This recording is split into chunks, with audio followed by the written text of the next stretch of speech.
5 मिनिटात तुमच्याकडे मला थोडं बोलायचं तुमच्याशी. ऐकावं जनाचं आणि करावं मनाचं याचा अर्थ ज्याला नीट समजतो तो भल्या भल्यांच्या भूलथापांना बळी न पडता सगळ्या गोष्टींचा सांगोपांग विचार करूनच निर्णय घेतो. बहुतापरी कुसरी तत्व झाडा परी पाहिजे अंतरी तो निवाडा. मनाचा रसाचार ते वेगळे रे समस्तामध्ये एकते आगळे रे. मला नाही समजला या श्लोकाचा अर्थ. बहुतापरी म्हणजे विविध प्रकारची, नाना प्रकारची. आणि कुसरी म्हणजे कौशल्य, चातुर्य. तत्व झाडा हा शब्दच माहित नाही मला. तत्वझाडा म्हणजे मूळ तत्वांचं विवरण, म्हणजे त्याचा अर्थ समजून घेणं. हल्ली काय होतं, एखादी घटना घडली की परिसंवादाच्या नावाखाली संवाद कमी वादच घालणारी आणि मोठ्या मोठ्याने ओरडणारी मंडळी आपल्याला दिसतात. हो, पण प्रत्येक जण वेगळं वेगळंच काहीतरी बोलत असतो, त्यामुळे खरं काय ते समजतच नाही. तेच तर, वर्तमानपत्रातनं काय किंवा व्हॉट्सअपच्या माध्यमातनं काय, काही विशिष्ट मंडळी विशिष्ट दृष्टिकोनातून ती घटना लोकांच्या समोर ठेवतात आणि वाचणारे लोक काय करतात, स्वतःचा अभ्यास काही करत नाहीत, आंधळेपणानं तो आलेला मेसेज फॉरवर्ड करत सुटतात. चुकीचंच आहे हे. काही महिन्यांपूर्वी धर्मेंद्रजी यांचं निधन, अशी बातमी ते जिवंत असतानाच पसरवली जात होती. म्हणूनच रामदास स्वामी म्हणतायत, परी पाहिजे अंतरी तो निवाडा. म्हणजेच काय, कोणी किती हुशारीनं, कौशल्यानं, चातुर्यानं आपल्याला एखादी गोष्ट सांगितली तरी सुद्धा आपल्याला त्याच्यावर विचार करता यायला हवा. आणि तो कधी करता येईल, आपल्या आतमध्ये आपला एक आवाज असतो, त्याला सत्सद विवेकबुद्धी म्हणतात. आणि सत्सद विवेकबुद्धी काय करते, योग्य काय अयोग्य काय याचा सारासार विचार करते. ती प्रत्येकाकडे असते, फक्त त्याचा वापर करण्याची क्षमता आपण निर्माण करायला हवी. एखाद्या केसचा निर्णय देताना न्यायाधीश सुद्धा दोन्ही बाजूंचा असाच विचार करतात, पुराव्यांचा अभ्यास करतात आणि मग सारासार विचार करूनच निर्णय देतात. हो, त्यावेळी सुद्धा काय होतं, एक आरोपीचा वकील असतो, एक आरोप करणाऱ्याचा म्हणजेच वादी म्हणतात त्याला, त्याचाही एक वकील असतो. आणि दोन्ही वकील सक्षम असतात, हुशार असतात, आपापली बाजू अतिशय कौशल्यानं मांडत असतात. न्याय कसा होतो, न्यायाधीश प्रत्येक साक्षीचा, पुराव्याचा, शब्दाचा, वाक्याचा नीट विचार करतो, सगळे धागे दोरे जोडतो आणि मग अंतरीचा निवाडा असा एक शब्द आलाय ना इथे. म्हणजेच काय तर, न्यायाधीश योग्य काय अयोग्य काय याचा सारासार विचार करतात आणि मग निर्णय देतात. आणि त्याच वेळेला सत्याचा विजय होतो आणि असत्याचा पराभव होतो ना. नाहीतर काय होईल, एखाद्या अपराध्याला सोडून देण्यात येईल आणि जो निरपराधी असतो त्याला मात्र आयुष्यातनं उठावं लागेल. असं होऊ नये म्हणून कोणाच्याही प्रभावाखाली न येता आपण स्वतंत्रपणे योग्य असा विचार केला पाहिजे, असं रामदास स्वामी म्हणतात. खरं आहे, किती महत्वाची गोष्ट रामदास स्वामींनी त्यांच्या श्लोकातून सांगितली आहे. हे आता तुम्ही जो अर्थ समजतात ना त्याच्यामुळे कळतंय मला. खरंच आजपर्यंत आम्हाला मनाच्या श्लोकांचा जो अर्थ कळलेलाच नव्हता ना, तो तुमच्या व्हिडिओजमुळे कळतोय. आणि त्यामुळेच आम्हाला मुलांना तो सांगता येतो, समजावता येतो. चला, या व्हिडिओचा तुम्हाला सगळ्यांना उपयोग होतो हे ऐकून खरंच खूप बरं वाटलं. मी त्याच्यासाठीच हे सगळे व्हिडिओज बनवते ना. पण ना, जर तुम्हाला याचा उपयोग होतोय असं वाटत असेल तर मग त्या लिंक्स सगळ्यांपर्यंत पोहोचवा, म्हणजे सगळ्यांना त्याचा फायदा होईल. नक्कीच. मनाचा रसाचार ते वेगळे रे समस्तामध्ये एकते आगळे रे. साचार म्हणजे खरं, सत्य, यथार्थ म्हणजे अगदी बरोबर असं. काय आहे, हल्ली ना आपण एखाद्यावर विश्वास ठेवतो, म्हणजे त्याचं बरोबर आहे असं आपल्याला पटायला लागलेलं असतं आणि मग आपण तो जे म्हणेल ते बरोबर असं समजायला सुरुवात करतो. ते आपल्यासाठी खूप सोपं असतं. मग ते एखादं वर्तमानपत्र असेल किंवा एखादा नातेवाईक असेल किंवा एखादं न्यूज चॅनल असेल किंवा एखादा इन्फ्लुएन्सर सुद्धा असेल, म्हणजे सगळंच त्याचं बरोबर असं नेहमीच समजून आणि तसंच गृहीत धरून वागणं बरोबर नसतं, नाही का. कारण कदाचित ते वर्तमानपत्र, ते न्यूज चॅनेल, तो इन्फ्लुएन्सर कोणाच्या तरी प्रभावाखाली येऊन आपल्याला प्रभावित करण्याचा प्रयत्न करत असू शकतो. अगदी बरोबर बोललात तुम्ही.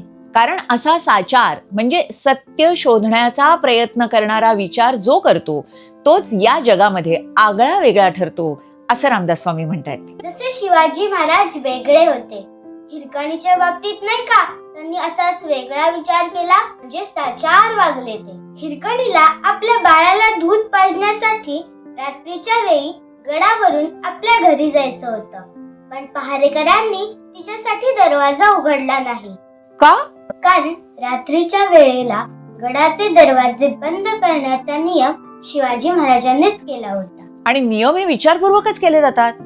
गडाचे दरवाजे रात्रीच्या वेळेला बंद हा नियम का असेल? तर शत्रूचा एखादा माणूस रात्रीच्या अंधाराचा फायदा घेऊन गडावरती शिरू नये आणि सगळ्यांना धोका निर्माण होऊ नये म्हणून, हो की नाही? हो बरोबर.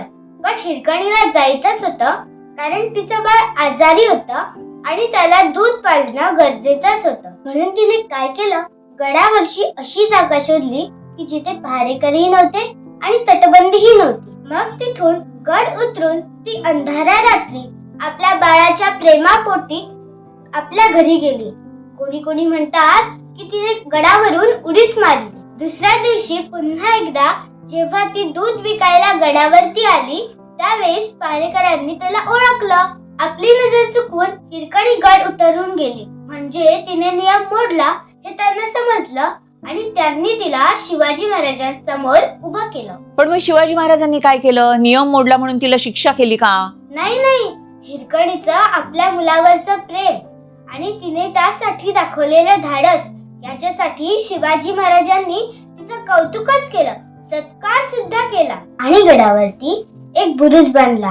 त्याचं नाव हिरकणी बुरुज असं ठेवलं.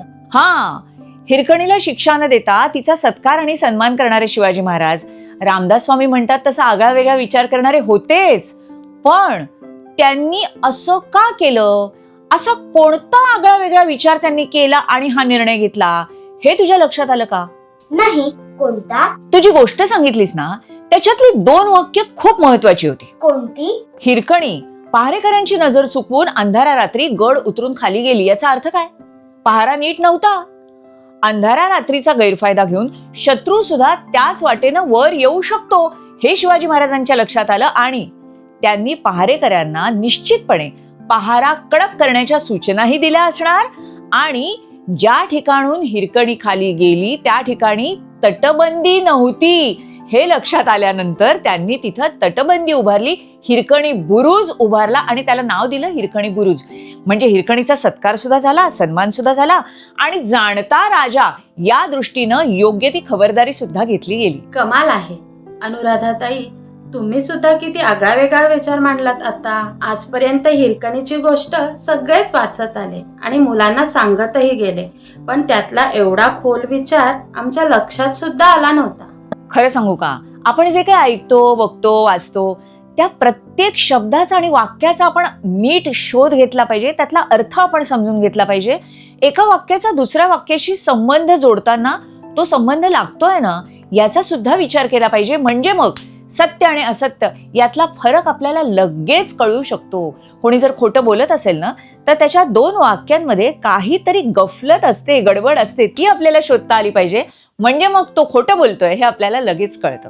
रामदास स्वामींनी मनाचे श्लोक जवळजवळ 400 वर्षांपूर्वी लिहिले, पण त्यातल्या प्रत्येक शब्दाचा आजच्या जगण्यामध्ये आपल्याला कसा उपयोग आहे हे शोधण्याचा म्हणून तर मी प्रयत्न करत असते. आणि असा प्रयत्न आपल्या जगण्याशी कसा जोडलेला आहे हे मला स्वतःला समजण्यासाठी मी निरनिराळ्या पालकांशी, विद्यार्थ्यांशी, शिक्षकांशी, वेगळ्या वेगळ्या क्षेत्रातल्या लोकांशी सतत बोलत असते आणि मग त्यानंतर जो अन्वयार्थ मला लागतो तो सगळ्यांच्या समोर या व्हिडिओच्या माध्यमातून मांडत असते. म्हणून तर हे व्हिडिओज असे पटापट येत नाहीत, ते येण्यासाठी वेळ लागतो, कारण त्याच्या मागे सारासार विचार करण्याची एक मोठी प्रक्रिया आहे. तुमची मेहनत अनुभवतोय आम्ही. आता आपण शिवाजी महाराजांच्या योग्य विचारांबद्दल बोललो ना, त्यावरून मलाही एक प्रसंग आठवतो. सांगू का? हो, तुमच्यासारख्या वेगळ्या वेगळ्या क्षेत्रातल्या लोकांना म्हणून तर मी हा व्हिडिओ सामावून घेत असते की ज्याच्यामुळे तुमच्या ज्ञानाचा, अनुभवाचा माझ्या ज्ञानात भर पडण्यासाठी उपयोग होईल आणि अर्थातच तुम्ही व्हिडिओत आल्यानंतर सगळ्यांनाच त्याचा उपयोग होईल. जरूर सांगा तुमचं उदाहरण. राष्ट्रीय स्वयंसेवक संघाचे आद्य सरसंघचालक आदरणीय डॉक्टर केशव बळीराम हेडगेवार यांच्या जीवनावर आधारित आहे हा प्रसंग. ते शाळेत असताना इंग्रजांच्या सत्तेचा आनंद साजरा करण्यासाठी मिठाई वाटली जात होती. सगळी मुले आनंदाने मिठाई घेत होती. पण लहानगे केशव मात्र खूप नाराज झाले होते. त्यांनी ती मिठाई घ्यायला नकार दिला, कारण त्यांच्या मनात देशभक्तीची भावना लहानपणापासूनच खूप प्रबळ होती. जे इंग्रज आपल्यावर राज्य करतात, आपल्याला ज्यांनी गुलाम बनवलेला आहे, त्यांच्या आनंदासाठी वाटलेली मिठाई आपण का खायची, असा विचार त्यांनी केला. आणि म्हणूनच त्यांनी मिठाई घेतलीही नाही आणि इतर मुलांनीही ती घेऊ नये असं समजावण्याचा प्रयत्न केला. किती छान उदाहरण दिलं तुम्ही. मी शेंगा खाल्ल्या नाहीत, मी टरफलं उचलणार नाही, असं म्हणणाऱ्या लोकमान्य टिळकांची गोष्ट प्रत्येक मुलाकडनं घोकून घेतली जाते की नाही. पण अन्यायाला प्रतिकार केला पाहिजे, चूक नसताना मी शिक्षा भोगणार नाही, असं म्हणण्याची ताकद पालक मुलांमध्ये रुजवू शकतात का, हा खरा प्रश्न आहे. आपल्या पाल्यानं असा कधी अन्यायाविरुद्ध आवाज उठवला तर पालक त्याच्या मागे उभे राहतात की त्याला सांगतात, नको रे बाबा तू असं काहीतरी बोलत जाऊस. म्हणजे मंडळी स्वतःच घाबरतात आणि त्या भित्रेपणाचे संस्कार ते आपल्या मुलांवरती करतात. जो एखादा मुलगा अन्यायाविरुद्ध प्रतिकार करण्याची क्षमता बाळगून असतो, तो लोकमान्य होण्याच्या ऐवजी मग सर्वसामान्य बनतो. गोष्टी कशासाठी असतात? बक्षिसे मिळवण्यासाठी नाही, तर त्यातलं तात्पर्य जाणून ते प्रत्यक्षात आपल्या वागण्यात आणि कृतीत आणण्यासाठी. मनाचे श्लोक किती पाठ आहेत? 50, 100 का 205? हा प्रश्न नसून त्या कोणत्या श्लोकाचा अर्थ तुला समजलाय आणि तो तुझ्या, माझ्या, सगळ्यांच्या आपल्या वागण्यात येतोय, हे तपासण्याची वेळ आली आहे. समर्थ रामदास स्वामी होते ते. सगळ्या लोकांना सामर्थ्यवान बनवण्यासाठी म्हणून त्यांनी प्रत्येक गोष्ट लिहिली, सांगितली आणि स्वतः देखील तसेच ते वागले. मग आपण सुद्धा फक्त श्लोक पाठ न करता आपल्यातलं सामर्थ्य जागवायला नको? योग्य ठिकाणी योग्य शब्दात अन्यायाचा प्रतिकार करायला नको? पटलं मला तुमचं म्हणणं. बाई, तुम्ही सुद्धा जी गोष्ट सांगितली केशवरावांची, ती सुद्धा केशवराव लहान असतानाची गोष्ट होती. म्हणजे ते काही तेव्हा सरसंघचालक नव्हते, ते सरसंघचालक झाले कारण लहानपणापासूनच अन्यायाविरुद्ध प्रतिकार करण्याची क्षमता त्यांच्यातली दडपली गेली नाही आणि त्यांनी स्वतः देखील ती तशीच शाबूत ठेवली. जेव्हा त्यांनी मिठाई घ्यायला नकार दिला त्यावेळेला शिक्षकांनी त्यांना उद्धट आहेस तू असं म्हणून शिक्षा केली नसेल. जे योग्य आहे त्याचा त्यांनी पाठपुरावा केला लहानपणी आणि म्हणून ते मोठेपणी सरसंघचालक झाले. अनुराधाताई, खरंच आज तुमच्याशी बोलल्यामुळे ना एक वेगळाच विचार करण्याची दिशा आम्हा सगळ्यांना मिळाली आहे. हे मला तुम्हाला अगदी नक्की सांगावंसं वाटतं. आत्ता हा व्हिडिओ जे जे कोणी बघत असतील त्या सगळ्यांना एक शिक्षिका या नात्याने मी नक्कीच सांगेन की अनुराधाताई हे जे व्हिडिओ बनवत आहेत, मनाच्या श्लोकांचे अर्थ सांगणारे, अगदी सोप्या सहज शब्दातले, हा उपक्रम खरंच खूप छान आहे आणि तो तुमच्या मोबाईल मध्येच आहे. त्यामुळे त्यांचं हे चॅनल तुम्ही सबस्क्राईब केलं तर त्यांचे हे सगळे व्हिडिओज तुम्हाला बघता येतील आणि ते सुद्धा विनामूल्य. त्यामुळे आपल्या मोबाईलचा योग्य तो उपयोग करा आणि रोज अनुराधाताईंचा एक व्हिडिओ नक्की बघा आणि यातूनच एक संस्कारक्षम आणि जागरूक अशी पिढी आपण निर्माण करू शकू. हे जग सुंदर आहेच. तुमच्या सोबतीनं, तुमच्या बरोबरच्या संवादानं आणि तुमच्या साथीनं ते आणखी सुंदर करता येईल याच्यावर माझा विश्वास आहे.